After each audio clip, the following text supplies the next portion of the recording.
A woman burst into my wedding, pointed at my groom, and said, "That's my husband. My name is Claire Bennett. I'm 32 years old, and until Saturday afternoon, I truly believed I was about to marry the most dependable man I'd ever known. I met Ethan, then 29, at a charity fundraiser 2 years earlier. He was volunteering near the silent auction, struggling to repair a display stand with borrowed tape, and somehow managed to make me laugh before introducing himself.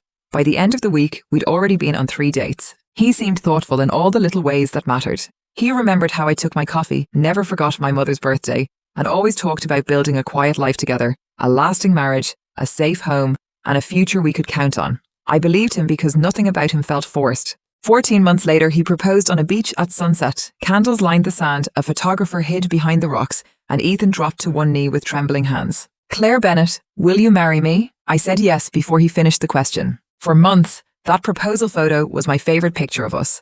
Now all I see is a smile hiding secrets I never imagined. We planned the wedding for the following summer. Ethan said his parents couldn't afford to help, but he kept assuring me we'd split the costs as we went. I believed him, so every time another invoice arrived, I paid it. By the time the last bill was due, I'd spent $35,000. I believed that too. Looking back, the warning signs had always been there. Ethan avoided talking about his past, brushed off questions about old relationships, and always had an explanation for why almost no one from his earlier life was still around. One memory stands out now. While we were signing paperwork, the venue coordinator casually asked whether either of us had been married before. "No," Ethan answered without hesitation before smiling at me. "Claire's the only woman who's ever made me want to do this." We all smiled. On the morning of the wedding, my mother found me awake in the bridal suite and asked one quiet question. "You're sure?" "So am I." I never hesitated because I truly believed I knew the man waiting at the altar. The ceremony took place in the garden of a restored estate. As my father and I started down the aisle, 150 guests rose to their feet while a string quartet played beside the fountain. My father leaned closer. "You all right?" I smiled. "I'm perfect." It was the last time I truly believed that. When I looked ahead, Ethan was waiting at the altar exactly as I'd imagined. Yet something about his smile felt strangely forced. I told myself it was only nerves and kept walking toward the future I believed we were about to begin. Ethan took my hands when I reached the altar, but his fingers were ice cold. "Are you okay?" I whispered, just overwhelmed. The officiant had barely begun speaking when Ethan glanced toward the back of the garden again. His grip tightened around my hands. "What is it?" "Nothing." Seconds later, the rear doors burst open. The music stopped as every guest turned toward the entrance. "Excuse me," the officiant called. "This is a private ceremony." The younger woman ignored him. "Stop the wedding." Silence swept across the garden. Ethan let go of my hands as she stopped a few feet from the altar, staring only at him. "Ma'am, unless there's an emergency." "There is." She pointed directly at Ethan. "That man is my husband." Gasps rippled through the crowd. I turned to Ethan, expecting confusion. Instead, all the color drained from his face. "I don't know her." The woman gave a tired, bitter laugh. "You don't know me?" Ethan looked at me immediately. "Claire, she's lying." His voice shook. The older woman stepped forward and opened the folder. "My daughter has been searching for him for 6 months. He emptied their joint savings account, changed his phone number, and disappeared." "This is insane," Ethan blurted. "Claire, don't listen to them." Ignoring him, the younger woman walked to the altar and faced me. "My name is Olivia Hayes," she said quietly. "Ethan Carter and I have been legally married for 4 years. She removed several documents from the folder and placed them in my hands. A marriage certificate, bank records, and a stack of wedding photographs. The first showed Ethan in a grey suit beneath a flower-covered archway. Standing beside him was Olivia in a white dress. In the next photograph, he was kissing her. I stared at the pictures, unable to reconcile them with the man standing only a few feet away. My fiancé had spent the last 2 years pretending that wedding had never happened. Olivia held the marriage certificate out again until I finally forced myself to take it. Ethan Carter. Olivia Hayes. Marriage date, July 2022. Even the signature matched the one Ethan had written on every contract for our wedding. Nothing else mattered after that. I could still hear whispers spreading through the garden, and Ethan insisting the documents were fake, but all I saw was his name beside another woman's. I looked at him. "Tell me this isn't real." I couldn't meet my eyes. Instead, he kept staring at Olivia. "Ethan," I said quietly, "answer me." He swallowed. "It's not what you think." "I've been hearing that for 6 months, Olivia replied before pulling another photograph from the folder. It showed Ethan unloading moving boxes outside a suburban house while she stood beside him holding a paint roller. "We bought that house together 3 months after our wedding." Ethan stepped forward. "Claire, please, let me explain." I raised a hand. No, for once in your life, don't interrupt someone who's finally telling me the truth. Olivia took a steady breath. My husband disappeared while I was staying with my mother after surgery. I came home to an empty house, a drained bank account, missing furniture, and a disconnected phone. For 6 months I searched for him, but every lead ended the same way. Her voice faltered. I didn't just lose my husband, I lost the future we'd built. We weren't together anymore, Ethan argued. We argued, Olivia corrected. I wanted counselling. I stayed with my mother for 3 days. She handed over another document. The driveway camera recorded you loading a moving truck 12 hours after I left. Margaret passed me bank statements showing large withdrawals and wire transfers that emptied almost everything within 2 days. Ethan rubbed his face. I thought I could replace the money. You stole $43,000, Olivia replied. Then you disappeared, changed your phone number, changed your address, and even blocked my attorney. I was scared. No one answered. The silence said more than another argument ever could. I stood there listening to 2 people argue over a life I never knew existed, while the man I'd been about to marry offered excuse after excuse instead of the truth. I ignored almost all of it. Around noon, the venue manager, Rebecca, called. Claire, I wanted to check on you first. I'm still standing. Barely, I imagine. After a brief pause, she continued. We've started reviewing all of the vendor contracts. I already knew where the conversation was headed. The deposits. I'm afraid so. That afternoon, I returned to the venue carrying a folder of invoices instead of wedding plans. Rebecca reviewed the payments one by one. Almost every major expense, the venue, catering, flowers, photographer, band, transportation, and decorations, had one thing in common. I'd paid for all of it. After speaking with the venue's legal department, she explained that because the marriage license had never been signed, the wedding wasn't legally valid. That helped, but it didn't erase the costs of reserving the property, preparing the food, and staffing the event. We can refund the unused balance after expenses, she said. How much? She slid the paperwork across the table. $8,200. It was nowhere near what I'd spent, but it was something. I'll take it. All we'll need is a letter from the officiant confirming the ceremony never became a legal marriage. I can get that today. Rebecca gave me an apologetic smile. I'm truly sorry, Claire. I know. For the first time since the wedding, I was dealing with someone who simply told me the truth. The other vendors weren't nearly as flexible. The caterer explained that every contracted meal had already been prepared. The florist had completed every arrangement. The musicians had fulfilled their booking. None of them could offer refunds. Later that afternoon, the photographer called. I finished reviewing the photos. I don't think I want to see them. I understand, but there are a few images I think you'll want someday. What kind? The moment everything changed, I sighed. I don't need those memories.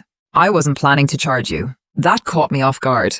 You're giving them to me? He laughed softly. No one should have to pay for photographs like those. I thanked him, even though I still couldn't imagine looking at them. Not long afterward, Ethan's mother called. I almost let it ring out. Claire. Her voice was so calm it sounded as though we were discussing seating arrangements instead of the collapse of my wedding. We need to talk. I don't think we do. Everyone's emotional right now. You think? People say things they don't mean. I haven't. She ignored the comment. Ethan is devastated. I stared out the hotel window at the city below. I'm sure he is. You walked away before he had a chance to explain. I honestly thought I'd misheard. I'm sorry? You left him at the altar. You watched another woman hand me a valid marriage certificate. They were having problems. According to who? She didn't answer. Instead, she tried a different argument. Ethan spent more than $3,000 on his tuxedo and travel. I blinked. What does that have to do with anything? We should discuss dividing the wedding expenses fairly. I almost laughed. Fairly? You paid for most of the wedding. I paid for almost all of it. Exactly. So Ethan shouldn't have to carry the entire loss himself. For a moment, I couldn't believe we were having this conversation. Your son tried to marry me while he was still legally married. That's just paperwork. No, it's fraud. You don't know the whole story. I know enough. You humiliated him. I humiliated him. You ended the wedding in front of everyone. I blocked Ethan's mother's number after her 4th attempt to call. The following morning, another unfamiliar number appeared on my phone. I almost ignored it, but curiosity won. Claire. I recognized Ethan's voice immediately. I've been trying to reach you. I noticed. They've frozen some of my accounts. I'm not surprised. Investigators usually ask questions after someone tries to marry a second woman. A long silence followed before he finally spoke again, his voice lower than before. I never stopped loving you. The words no longer hurt. They only sounded absurd. You don't get to talk about love anymore. I made terrible mistakes. No, Ethan. One mistake happens in a moment. You spend 2 years lying to me while hiding an entire marriage. That wasn't one mistake. It was a life you built piece by piece. He tried to interrupt, insisting he'd been trapped, that he'd wanted to fix everything before telling me the truth. I asked the only question that mattered. When? He never answered. The silence stretched so long that I finally understood there had never been a plan. I don't know, he admitted at last. I let out a slow breath. Exactly. You were going to marry me first and hope the rest somehow disappeared. His voice cracked. I'm losing everything. You lost everything long before Saturday, I replied. Saturday was simply the day everyone else caught up with the truth. I ended the call before he could begin apologizing again. Olivia's attorney was the first person who made me realize this wasn't simply a broken engagement anymore. It was becoming a criminal investigation. His name was Richard Lawson, and he spent nearly an hour listening without interrupting while I walked him through everything. From Ethan's proposal on the beach to the moment Olivia walked into the garden holding a marriage certificate. When I finished, he folded his hands and spoke carefully. Claire, I represent Olivia, not you. But if I were giving personal advice, I'd tell you to hire your own attorney immediately. You really think it's necessary? I do. Ethan didn't just tell a few lies. From everything you've described, he built an entirely different life. That sentence stayed with me long after I left his office. A week later, I hired Rachel Morgan. She spent an entire afternoon reviewing my text messages, vendor contracts, receipts, photographs, and everything else I'd saved from the relationship. When she finally closed the last folder, she looked at me for a long moment before speaking. I don't believe in coincidences, she said. People don't accidentally hide a marriage for 2 years. Ethan controlled what you knew. He used a different mailing address, avoided questions about his past, never introduced you to childhood friends, and carefully managed every part of his story. That's planning, Claire, not panic. She leaned back in her chair. I don't think this ends as just an attempted bigamy case. She was right. 2 weeks later, Detective Alvarez asked me to come to the station. As soon as I sat down, he spread several photographs across the interview table. Have you ever seen any of these places? I shook my head as he showed me 2 apartment buildings and a storage unit. No, we executed search warrants at all 3 locations. He slid one final photograph toward me. Inside one of the apartments was a framed picture of Ethan, but the lease hanging beside it wasn't in Ethan Carter's name. It was Ethan Collins. A different last name? He'd been using it for more than a year, Detective Alvarez replied. He also maintained separate utility accounts, another email address, a second phone, and a mailing address Olivia knew nothing about. I stared at the photograph, trying to understand how one person could hide so much. So while he was planning our wedding, Hay was maintaining 2 separate identities. The words settled heavily between us. Was any of it real? The detective answered honestly. I can't speak to his feelings, but living 2 lives at the same time takes a tremendous amount of planning. Before I left, he asked permission to copy several conversations from my phone. Rachel had already advised me to cooperate, so I handed everything over without hesitation. Over the next several days, investigators uncovered even more. Ethan had told co-workers he'd never been married, introduced me as his first serious relationship, and invented different versions of his past depending on who was asking. Every new interview uncovered another lie, until it became painfully clear that deception wasn't something he'd occasionally relied on. It was how he'd built his entire life. A few evenings later, someone knocked on my apartment door. When I looked through the peephole, Ethan's father was standing outside alone. I opened the door only as far as the security chain allowed. What do you want? David looked worn out. I only need 5 minutes. We have nothing to discuss. I know, but I had to try. For a long moment, neither of us spoke. When he finally looked up, there was no anger in his face, only exhaustion. Claire, I swear I didn't know any of this. I found out the same day you did, and Ethan hasn't listened to a word we've said since. So why are you here? He let out a slow breath. I'm asking if there's any chance you'll tell the prosecutor you don't want the harshest sentence. I shook my head. You still think this is my decision? Olivia lost 4 years of her life. I lost 2. Neither of us chose any of this. Hal rubbed his forehead. If Ethan goes to prison. He didn't end up here because of one mistake, I interrupted. He made choice after choice until there was nowhere left to hide. David nodded slowly. I know. I just hoped there might still be room for mercy. There is, I replied. But mercy starts with admitting the truth, and Ethan still hasn't done that. He stood there another few seconds before quietly walking away. Watching him leave hurt more than I expected because, unlike his son, I believed he truly loved his family. The tragedy was that love couldn't save Ethan from the consequences he'd created for himself. A few days later, Rachel called with another surprise. You'll never guess what happened. Try me. Ethan sued you. I laughed, assuming she was joking. I'm serious. He's claiming intentional emotional distress because you ended the wedding in front of the guests. According to the complaint, you also should have stopped Olivia from interrupting the ceremony. I couldn't even process the absurdity. And how exactly was I supposed to stop a woman from exposing her own marriage? The complaint doesn't say. Several weeks later, the hearing lasted less than 20 minutes. The judge barely finished reading the filing before turning to Ethan's attorney. Counsel, I'm struggling to identify any legal basis for this action. If the allegations are true, your client concealed an existing marriage from the plaintiff. Her decision to end the ceremony cannot reasonably create civil liability. The case was dismissed on the spot. Outside the courthouse, Ethan hurried after me before security stepped between us. Claire, please. I never wanted any of this. I didn't stop walking until he said something that finally made me turn around. I still love you. I looked at him for a long moment. No, Ethan. You loved the version of me who believed every lie you told. The moment the truth came out, there was nothing left to save. Without waiting for another excuse, I turned and walked down the courthouse steps, leaving him standing exactly where every one of his own decisions had brought him. Reporters waited across the street. For the first time since the wedding, I looked into Ethan's eyes without searching for the man I'd fallen in love with. All I saw was someone desperately trying to outrun the consequences of his own choices. You don't miss me, I said quietly. You miss the version of me who believed every word you told. He opened his mouth as if another explanation might somehow fix everything, but nothing came out. I turned and walked away before he found another lie to hide behind. That evening, Rachel called with more news. Richard found something while reviewing Olivia's financial records, she said. There are cash transfers, rental payments, and deposits linked to accounts Ethan opened under another name. We don't know who else was involved yet, but this may be much bigger than your wedding. She was right. Over the next several weeks, investigators finished interviewing witnesses, while prosecutors reviewed the growing evidence. Within days, what had begun as a wedding interrupted by a hidden marriage had become a full criminal case.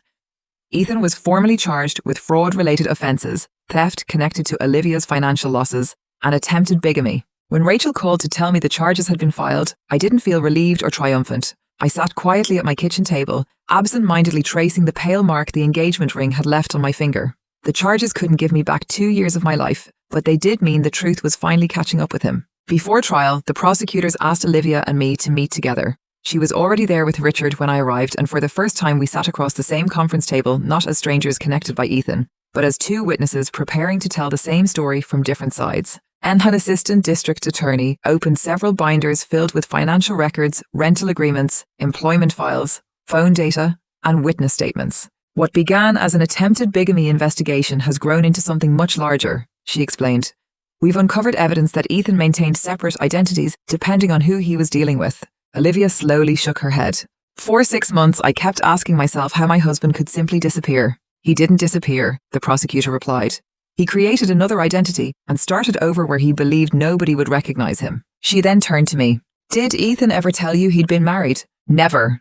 Did he ever claim he was divorced? No, he told me he'd never been married. She made a note before quietly saying, that statement will become important. Over the following weeks, Rachel prepared me for trial. She warned me that the defense would almost certainly argue I'd misunderstood conversations, ignored warning signs, or somehow convinced myself of a future Ethan had never promised. What if I lose my temper? I asked. You won't. You sound very sure. I am, she replied with a small smile.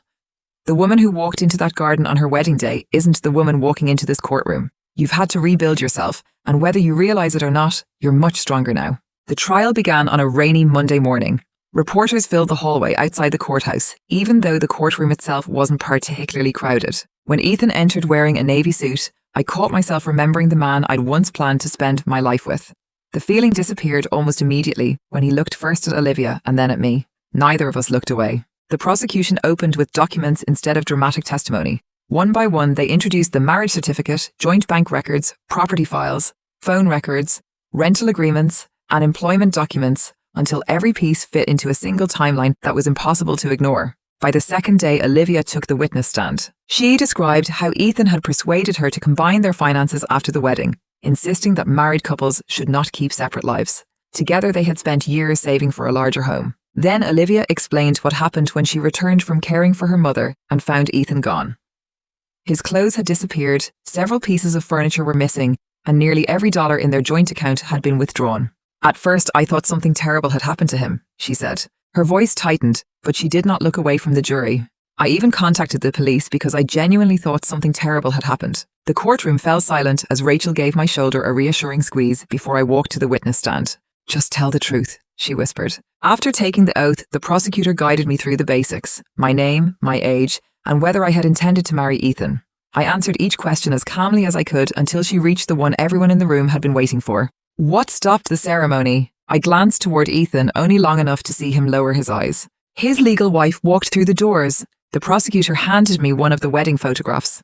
Do you recognize this? Yes. What did you believe when this picture was taken? For a moment, I simply stared at the smiling woman in the photograph, hardly recognizing her anymore. I believed I was about to marry an honest man. The prosecutor nodded. No further questions. The defense attorney approached more confidently, but it quickly became clear where she intended to go. Ms. Bennett, did Mr. Carter ever threaten you physically? No. Did you ever ask him directly whether he'd been married before? No. So he never actually lied when you failed to ask. Rachel was already on her feet. Objection. Mischaracterizes the evidence. Sustained. The attorney shifted directions.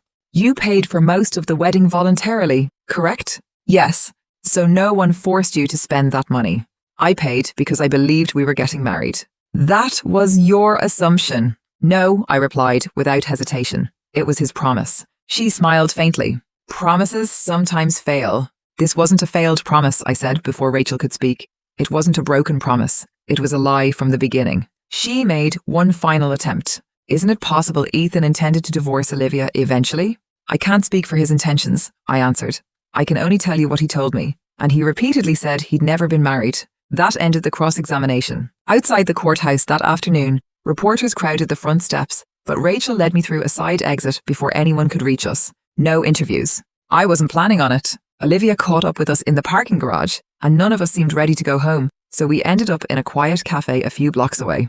It was the first conversation we'd ever had that wasn't entirely about Ethan. She told me about the design business she'd put on hold while searching for him, and I admitted I'd nearly turned down a promotion because Ethan wanted us to relocate after the wedding. After a while, Olivia looked out the cafe window and smiled sadly. It's strange, isn't it? He spent years making sure neither of us knew the other existed, and now we're sitting here comparing the same lies. I wish we'd met under different circumstances. So do I. Her expression grew more serious. Richard found something else while tracing Ethan's accounts. 3 former co-workers loaned him money after he gave each of them a different emergency story, a medical bill, a car repair, a family crisis. None of it was true. The room fell quiet. By then, it was obvious Ethan hadn't simply lied to 2 women. He'd spent years earning people's trust, then using it whenever it benefited him. On the final afternoon of testimony, the prosecution revealed the evidence that seemed to affect the jury more than anything else. Deleted emails recovered from Ethan's hidden account. One message had been written 6 months before he proposed to me. Once I marry Claire, everything finally starts over. No one here knows who I really am.